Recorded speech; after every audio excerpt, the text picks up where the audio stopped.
Winnipeg Transit is being credited as a leader in responding to the needs of women, which, according to a new study, is Transit's most frequent user. Joining me now to talk more about the Transit study is David Cooper, a principal transportation planner with Leading Mobility Services. David, good to speak with you today. Thanks for having me today. First, tell us a little bit about this study and what you were hoping to learn through it. So what we did was we looked at how transit agencies respond to the travel needs of women, and it's actually a study area, research area that hasn't really been looked at in a very detailed level in Canada, which was a little bit surprising to be honest. So there was a research team that I was part of with the University of Alberta and the Polytechnique of Montreal, and we looked at how women travel on public transit and how transit agencies have their service standards and how they allocate service and how they plan service and how do they accommodate women's travel patterns and where's the areas for improvement for that. So how can transit systems better accommodate women? What did you learn? So there's a few things that are a bit different about how women typically travel on public transit compared to like how it's typically planned and operated in many places. First, women tend to travel in the off-peak, so this is middays, this is in the afternoon. Women tend to trip change, so within a trip you have multiple trips. So let's say you're dropping off a child at daycare and then going to work. That's actually really 2 trips in one, and then vice versa on the way back. So you have 4 trips in really 2.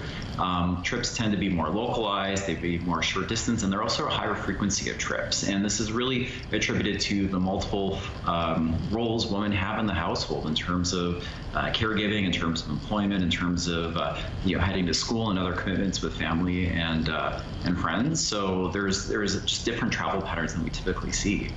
You looked at a number of different civic transit services, and Winnipeg emerged as a leader. Can you tell us why?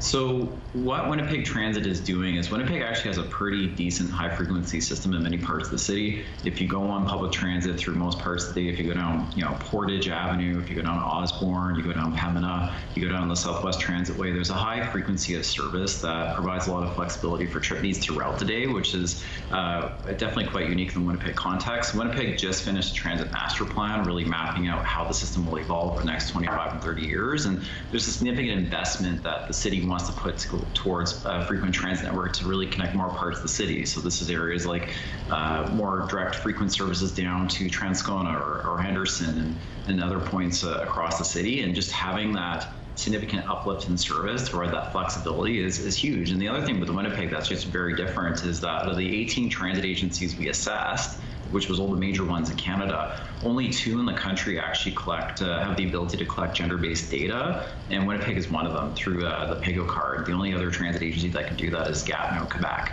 which is definitely provides the Winnipeg Transit to have a little bit more advanced insights on women's travel patterns. Interesting. So what more can be done then to serve the transit needs of women? So right now, and this is also a bit of the case in Winnipeg as well, is that the pandemic has really changed travel patterns in general, and transit agencies for 60, 70 years have been so focused on having a significant uplift in service in the peak, so from 6 to 9 in the morning and 3 to 6 p.m.